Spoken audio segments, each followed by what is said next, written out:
Okay, unboxing. Lately, because of the sunburn of my trip to Sabah,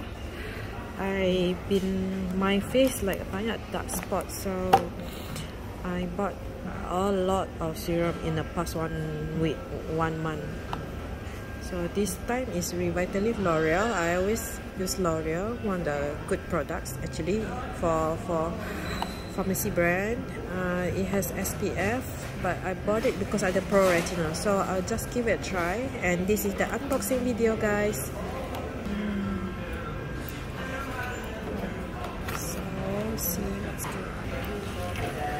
Okay, this is very unexpected for the day cream dan yang I selalu pakai. I think like one of the videos earlier, you can see like how I did my morning. That was like before MCO, before we start wearing masks. But okay, it's 50 ml and it's actually a lotion. So what I like is the packaging.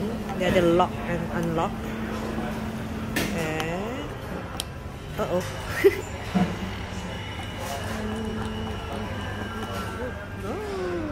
okay, so this is how it looks like.